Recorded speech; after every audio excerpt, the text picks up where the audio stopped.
Welcome to Slow and Steady, the podcast where you get to follow along as we figure out how to build and run a SaaS.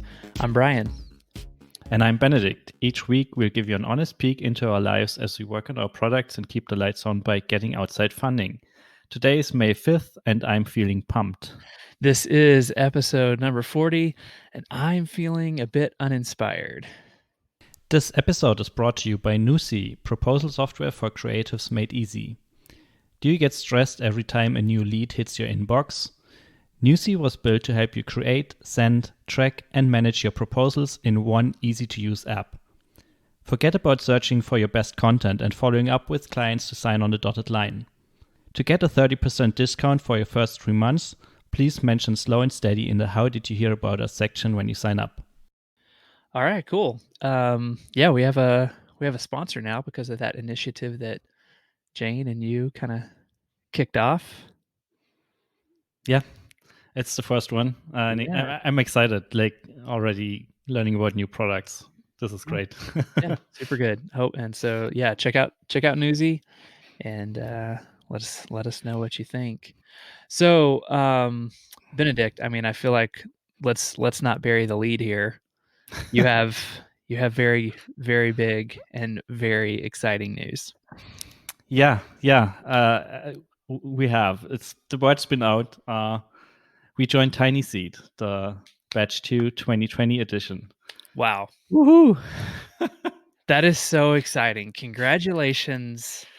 That is incredible. Thank you. You deserve it. I'm so happy for you and for Jane. Man, Thanks a lot. that is exciting. It's very exciting, and I'm so relieved that I'm finally allowed to talk about it. Well, okay, yeah. Give us the timeline and all the behind the scenes stuff that you have not been able to share publicly. What an exciting surprise that was. Yeah, absolutely. We applied in November. It was a month of application period or something like that. All right. And of course, we did it before the deadline. Mm-hmm. And only was like a week later when we heard back from them and had a basically introductory call with Tracy. She had some follow-up questions and probably just checking if we are real. And and after that, I think it was 2 or 3 weeks later, we already heard back from them again and had additional calls with Robin Einar. Okay. Basically talking a little bit about project strategy and our metrics and stuff like that. And I think it was the same week, those 2 calls happened Monday and Tuesday, I think. And then we got an informal offer by the end of that week in early December. Wow, okay. Super fast turnaround there. Turnaround was pretty fast, but it was nothing was signed, so we were not allowed to. No, yeah, totally. Of course, right. You never know what comes up in due diligence and stuff like that. So yeah, we were advised to not talk about it. Yeah, no, for sure. Oh my gosh, man, it's there's so much. The episodes could have been so fascinating along the way, but no, joking, totally get it. Can you? Okay, what was the state? What was the state of the product and your traction and usage back in November? That's a good question. I think that was shortly after we crossed the 1K MRR. Mm-hmm. Okay. So yeah, and it was still in a time when things were still in flux, and we had, I think, just before the call with Aina, we had a couple of cancellations. Okay. So that wasn't nice on our metrics, and things were very much fluctuating metrics-wise back then. So one day it would look super good, and the next day, not so much. So yeah. Do you recall from those conversations what were? Could you get a sense for what it was about the product or about the team that Rob and Einar were particularly impressed by or intrigued by, or what was it that you feel like kind of captured their attention and gave you a some good footing? That's a very good question. I'm not sure I know the answer to that. I mean, in a way, it's right up their wheelhouse. It's a B2B SaaS app. Um, it's kind of similar to what Rob did with Drip before. So I guess, yeah, we just knew what he was getting into. A lot of Um, similarities from past yeah, experience. Okay. and Yep. I mean, we just met Einar at MicroConf Europe, but like I've met Rob a couple years ago. Like, so maybe that helped a little bit as well, but I don't know. Were there so that's kind of interesting. Were there questions that they were asking you at the time that you feel like you didn't have a great answer for? I mean, I am literally just trying to give an inside look to what I hope would be future conversations and for people who are listening as well. Yeah, I'm like both calls were pretty well. Now I'm saying unremarkable. That's probably not fair, but like it's pretty straightforward talks. Like the call with Rob was more or less like, what's your vision? What are you planning to do in the next couple of months? Where do you think this is going to end up? And of course, we have a rough idea of what we think is a good idea and what direction we go in. But I think we even said back then that, well, we build what feels right now, and then see what the market says, and then adjust from there. Mhm. And I think the call with Einar was basically just like looking a little bit at our numbers, and yeah, I don't even remember any particular questions back from Got that it. call. Yeah. Yeah. I feel like I remember around that timeline, you had talked we had an episode or 2 just kind of about, like, the paperwork and, like, the structure of Userlist and how y'all had, put a invested a little bit into, lawyers and legal upfront.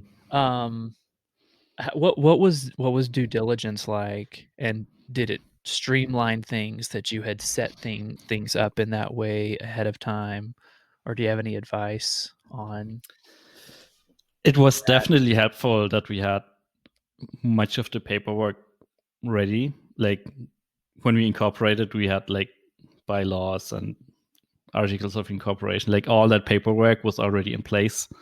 So when it came to due diligence, we didn't have to create a lot of documents from scratch. Most of them were already there, and our Yeah. books were in order, so it was pretty easy to get like Yeah.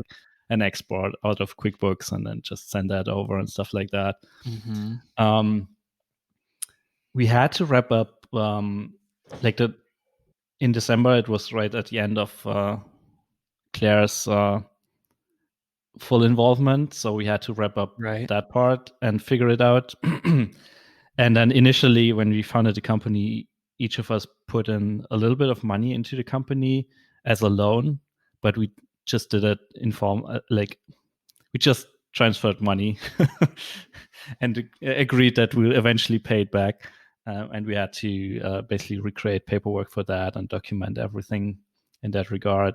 So when due diligence started in, I think it was mid-January, we were basically super busy bringing stuff in order, documenting everything, outlining what's happening and where money went and stuff like that. Okay. Um, Well, and I'm so glad that we had most of the stuff already in place. yeah, totally. So, but, so you had you kinda you had the offer and you felt like you were go back in December, and then you're doing all the paperwork, and then Hmm. when does the money hit the bank? Took a couple months Okay, okay, after the yep, initial offer.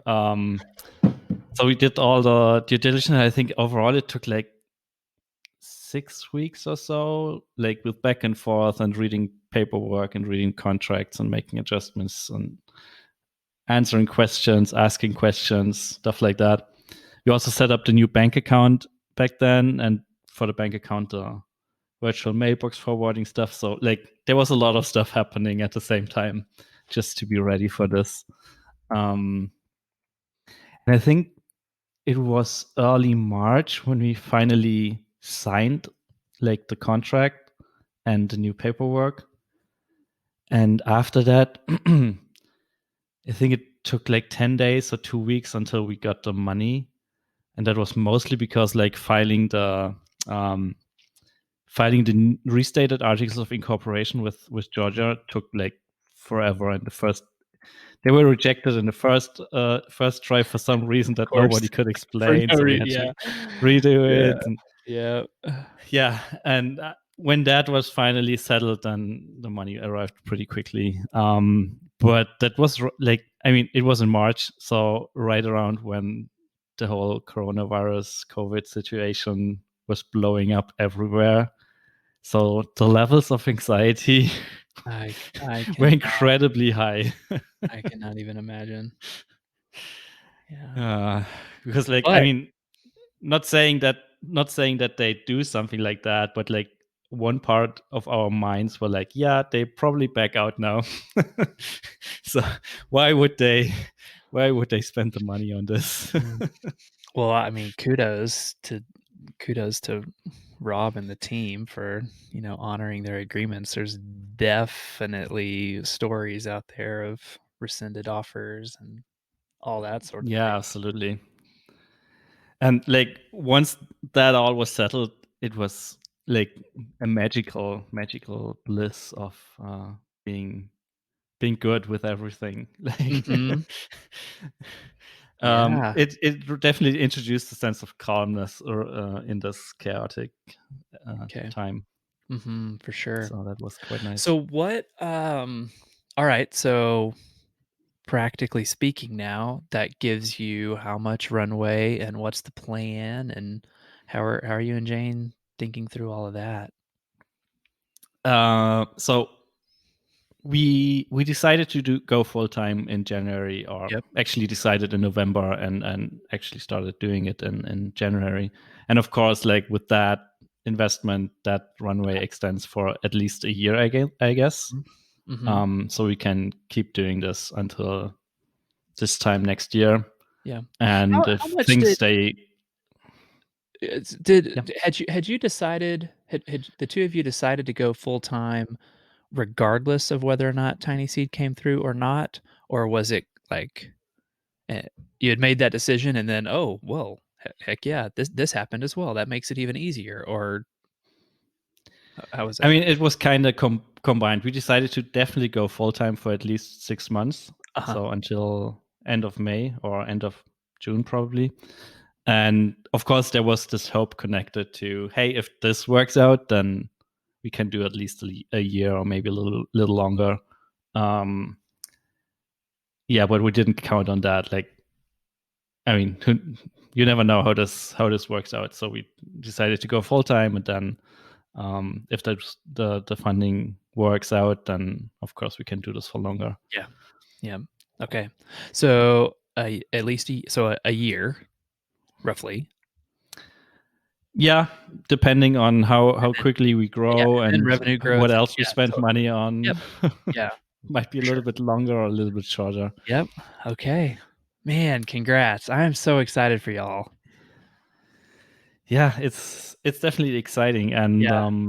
we were supposed to meet everyone else from the batch in Yeah. Minneapolis for Minneapolis. MicroConf, Yeah. but that unfortunately didn't happen. So this week, Uh, like yesterday and today, we have a first virtual retreat with everyone and getting to meet cool, everyone and basically cool. getting the intro to how this all works and what's the plan and how Mhm, things, mhm. yeah, are supposed to How many work and stuff other like that.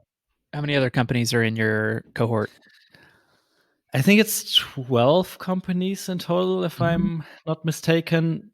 We're, Are I think, 19 founders, so a lot Okay. of two founder teams. Yep. Um, Are they all B2B? and yeah, I think for the most part they are. Yeah, yeah, Okay. Hmm, 'kay. yeah. I think they're all B2B. Yeah. Right on. I mean, one of them is Quadcast. You could argue that Yeah, those, yeah, I yeah, was say we well, are y currently using currently recording. one of your friends' product. Cool. Hey, and well, I gotta say, like, as we're talking here, I have to apologize if there's a lot of background noise. I mentioned last week that we got a puppy, and I'm downstairs in the basement recording, and directly above me is uh is the kitchen where the kids and the dog's crate and pen are. And it sounds like there, I don't know, like it sounds like there's a gymnastics meet occurring above my head at the moment, is the only way I can describe this. So, apologies, listeners. Benedict, I'm sorry. You have my full attention. I There's didn't hear any dog noises, okay. so That's because I keep should be hitting fine. mute. Squadcast makes it very easy to mute and unmute yourself. And Okay. so, I'm trying to be diligent about that, just in case people hear. But anyway. All right. So, yeah, back to the exciting stuff at hand. Yeah, what else like product wise for Userlist um have you got going on? Yeah, we had like I don't know, a lot of things that we've been working on for quite a while came together last Thursday. One of them was the TinySeed announcement. Then we happened to launch um, the starter plan that I talked about last week. We Yeah. launched that on Thursday as well. Um, and we also rolled out in-app messages to everyone. So it was like a triple launch day that we didn't really anticipate until it happens. Yeah, big man. So that was, yeah, it was a big day, Mhm. and definitely exciting. We were still planning to do a proper public launch for in-app messaging, but just by pure coincidence, we were able to like have all the marketing stuff ready. Like the website is updated. There's a new dedicated landing page for in-app messaging and all that stuff. And yeah, pretty glad it worked out that way. And for the new plan, I don't think there's much insight in terms of is it effective yet, but we'll probably see over the next couple of weeks. The only thing that happened that we didn't really think about, but I mean, was kind of to be expected. We took a little bit of a hit with MRR by just downgrading everyone who was like no longer within the basic plan, but no fitted the starter plan better. So MRR is a little bit down, but I mean, then again, yeah, it's probably fine. Yeah, that will be interesting to see how that ends up affecting. I was trying to find this. I was watching a talk, MicroConf just, I mean, speaking of, but they just like released a ton of videos just the other day, and I was watching, I'm trying to find the title of it. Designing the Ideal Bootstrap Business, Jason Cohen. And I think it was from 2012 or 2013 or something. Anyway, I was watching it, Mm-hmm. just the other day, and I had not connected it to the recent changes that you all were talking about, but, I mean, you should go back and watch it. He talks about, there's this one section of it where he really kinda gets into pricing and some of the Mm-hmm. companies that and again, entirely different environment than what we're facing right now, you're facing right now. Um, but he kinda gives a few examples of, some companies he'd worked with that, uh, you know, just doing crazy things with their pricing, and taking things through the roof, and changing nothing else. And not to, Mm-hmm. not to discourage you or anything like that, but, like, Yeah, yeah. basically not doing the, "Hey, let's have a $9 starter plan," but instead, like, actually increasing your monthly rates, but then offering bigger discounts for annual pricing. Um, Mm, yeah. which, it gets, potentially gets toward the same outcomes that you're hoping for, but, just in terms of adoption, but with much more attractive revenue numbers. Anyway, Yeah. just it's like I totally get like both sides of it. Yeah, And I think Jane and I were pretty, hopefully, still pretty clear about that this is an experiment, and if it doesn't change the needle in a meaningful way, then we'll probably just roll it back because, pull it. Yeah. yeah, it. I mean, it's counterintuitive for me as well. Like I'm usually in the charge more camp, Mhm. but Jane had some good arguments about like, yeah, being an easy no-brainer solution early on, and then Yeah. get people in But there when totally.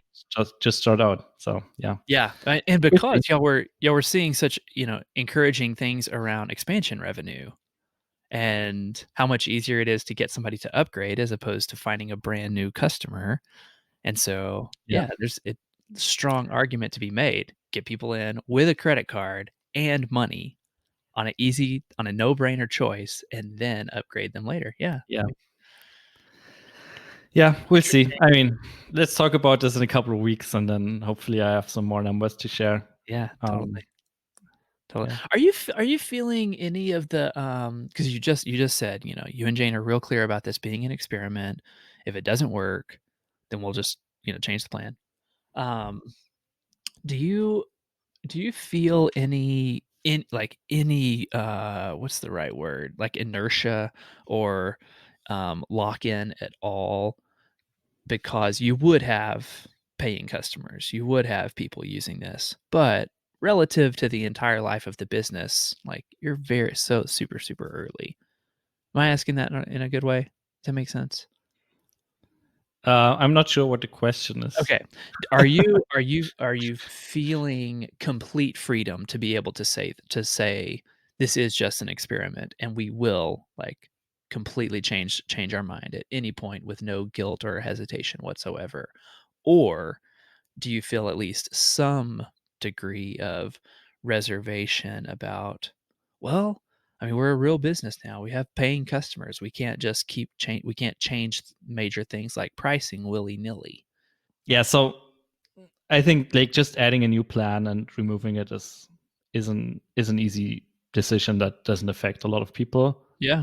And I think we didn't make any promises to whether this startup plan will stay around forever, and even if we will grandfather people should we decide to remove it at some point. So Mhm. yeah, Mhm. we see. Yeah. Yeah, well, good. Yeah, good for you. I asked that question because, it's something that, I feel like I see on a fairly regular basis is, you know, people being super resistant to, um, well, yeah, let's just delete it or let's just remove it. Yeah, we released that feature and we did all this marketing around it and put all this effort into it, but let's just burn it down. And I think especially, when you're early, the Yeah, the mo yeah, the easier you are with that sort of decision, then better off you'll be in the long term. Keeps you out of, like, local maximum, that kinda thing. yeah. But um yeah, I totally get that. It's hard. Like so far we didn't have to remove a feature or anything like that yet. yep. And I think we'd be hesitant to do it. But I have a feeling with a startup plan, it will be easy if it doesn't work out. Yeah, cool. What else is happening, man? It's a lotta The only other thing happening right now is I'm making some progress on the new trigger. Um, I think I spent, let me think about it, 3 days over the last 2 weeks trying to find a cool, performant, generalized solution to basically do the same thing that I'm doing for segments, for triggers as well, and ideally having it reusable. And as I said, I spent hours on it. And earlier today, I had an epiphany and tried a simple solution, and it just works. gotta love that. I feel like, in a way, I wasted a couple of days working on this. But then again, who knows if I'd ever Yeah. come up with this solution. And Is It's so much easier and it just works. is it something that is easily shared over the radio, or would it only make sense with diagrams and code in front of you? um, Just curious, what I was think it that you it's a little bit hard to explain, okay. but Yeah. ultimately the solution, like the hammer I'm using right now, are common table expressions, where you can basically have multiple queries in one and reference each other. Mhm. Um, and that makes it super easy to have a generalized solution and then just switch out those common table expressions that are unique to the current situation. If it's a trigger for a workflow or a well a thing, whatever it is for a segment, and works really well. We'll see about the performance implications of all of it, but like the first tests were promising. So yeah, excited. Congrats. What about you? Any news from Mozilla? Uh, let's see, what day was it? I think on Thursday, I eventually reached back out to them because they had said, that a decision would be made probably Monday or Tuesday, and so on Thursday, I reached out to my contact, the HR contact there, and they Mhm. were, apologetic and, we're still trying to come to a decision, et cetera, et cetera. But that's that is both Mm, not a good sign, I feel like anyway. yeah. Feels like not a good sign. Also, like, frankly, like, that's just pretty annoying. Um, if there was one thing about that I would just like to reiterate, about the entire process of being on the applicant side, if you are listening to this podcast and you are hiring people, be respectful about just getting back in touch. Literally, if there's no news, say, "There's no news, but this is still on and it is just really, really annoying. Um, and Mm, so trying to be, trying to, like, understand and be realistic and, it's a top tier concern for me. It is one of many for them. However, if you're if you're asking people to take the time to write a cover letter, apply for a position, set aside many, many, many hours for interviews and conversations, and then you don't have the frankly, the decency to keep them posted. mm, It just feels it's unprofessional. It feels unprofessional to me. yeah. And so Especially when you're that far along in the process. Like, I yeah. mean, if you don't hear back from them after you send in the application, that's Oh, kind of well, yeah, yeah, totally. Yes, that's a totally different thing, and I yeah, don't think anybody should expect, specialized and personal responses to just a random application, but after, yeah, a follow-up or 2, come on. yeah, yeah. Anyway, I mean, in that's their defense, they're that's probably oh, it's probably an entirely yeah. new situation for them as it Com is for everyone a else. and But again, yes, completely agree and trying and I am trying to be, appreciate what must be going on their end. yeah, Um, so it but just I get it. yeah, Like, yeah, yeah, yeah. it's frustrating. So I'm like, I feel I gotta say, I'm trying to mentally, just move on, you know? It is God, it is just probably not happening. Mm, Um, at least not now. Maybe 6 months from now, they reach back out with some interest. But for me, I just gotta move on from it, I think, and find a way to do something with my time so that, 2 years from now, I say, "Man, I'm so glad. It's a good thing I didn't get that job. It didn't end up getting that job at Mozilla." Um, and, yeah, so that's where I'm at. Um, I do. I think I mentioned this a little bit last week as well. Feeling like this I yeah, feeling like, insanity is doing the same thing over and over and expecting different results. And so I'm feeling a little bit conflicted or stuck on what's on the best way to return to, um, okay, yeah, this is not the time to look for a full-time job. Um, so I need to, pay the bills with consulting and spin up my business. Um, and it was not working well before. I just was burnt out, wasn't making progress, couldn't find traction, et cetera, et cetera. So I'm really feeling kind of stuck on, "Whew, okay, deep breath. Now Mm. how is this one gonna be different? Which well am I going to dig into within myself, and what sort of, plan of attack am I going to take this time around so that I can realistically expect different results?" Specifically traction, users, and revenue. Um, Mm. and, yeah, that's what I'm thinking through right now. So I feel stuck, but I don't feel hopeless, and I don't feel, uh, I don't know, defeated or anything. I mean, I know it's gonna be hard, That's good. but, taking encouragement from people who are extremely, now look like they're very successful, but they're like, "Yeah, I've started 50 businesses and 3 of them worked." Like, "Okay, cool." That doesn't mean that my current position, I am a failure, which I sometimes like that self-talk comes in of like, golly, I've had so many losses in a row. Like, did I peak? Like, do I actually suck at this? That's not the truth. The truth is it takes many, That's good. many, That's many, good. like many swings, many at bats.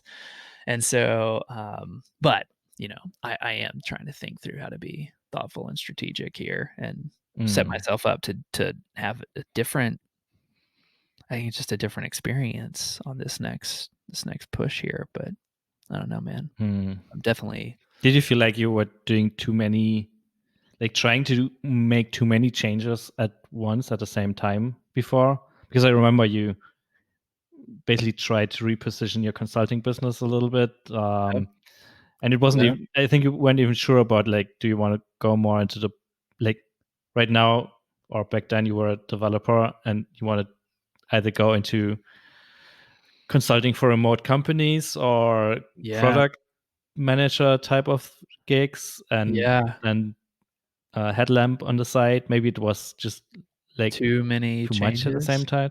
Uh-huh. Yeah, I think so. The other thing that still remains true though is my core Brian Ray consultant. You can hire me to dot dot Hmm. dot. Um Man, that whole I just still have never, ever been able to just make that business hum. It's Yeah. just still, random referrals through my network and past clients and which I have, like very grateful and very appreciative to have good Yeah. ones, and to make a nice wage. It's just extremely uncertain and fluctuates highly. So Hmm. yeah, that's a good point. Like find a way to just to change fewer variables and to double down on what worked before. Anyway, okay. Yeah. Or at Jeez. least be fine with, I mean, of course, there's always the urge, like, or always the dream of, hey, if I figure out this consulting thing Mhm. and make that really predictable and stuff like that, then everything else will become easier. But maybe it's also okay to just like accept that, well, it will be uncertain and Mhm. maybe not the most exciting projects. And yeah, maybe I'll be stuck with the same client for the next 2 years or so. Mhm. But maybe it's okay That's and just fine. like Yeah. being fine with it and then using the energy for something else instead of trying to work on too many things at the same time. Totally. That's a really good point. Instead of putting energy into just struggling to make the consulting thing predictable, easy, really accept it for what it is, and put my create and reserve all of my creative force and creative energy. Yeah, that's good advice. That's good advice. Well, Well, I'm not sure if it's well, good advice, but it's a thought. yeah, it's it I don't have any of this figured out. feels truthy. I think the other thing that just kind of I was talking to my wife on like Thursday or Friday or something. I was just saying, I had started this sentence of, yeah, I just really feel I feel creatively dry. I just feel like I need to create and like, had like an ellipsis in my sentence. Like I was getting ready to say create something, da da da, or create, Mhm. something. And I was like, yeah, I can just stop right there. I feel like I have not built something from nothing and released it and enjoyed that creative, whether it's a painting or tying a fly or building a little micro app and releasing it. Like it has felt, I have felt so just in a drought Mhm. creatively, that I should probably just set a couple days aside and like build a silly habit tracker or something and just like just to have something Yeah. to look at. Uh anyway, this is all I know the this is feeling, all like, weird. when it's been too long between, like, shipping things or, like, Mhm. Yeah, building things and putting yeah, them out there, I always get, yeah, like, yeah, a little bit annoyed, and I don't know, yeah, there's this itch of mm, publishing something. yeah, yeah. Well, I think, I don't have anything else to add if you don't. No, that's it. Okay. Not much to add from my side. Well, I mean, that's it other than the biggest announcement I think this podcast has had yet. So, congrats again. Thank you, thank you. Yep. I was really hoping that the like your Mozilla job offer or whatever job offer Yeah. would come through at the Would same have time. happened.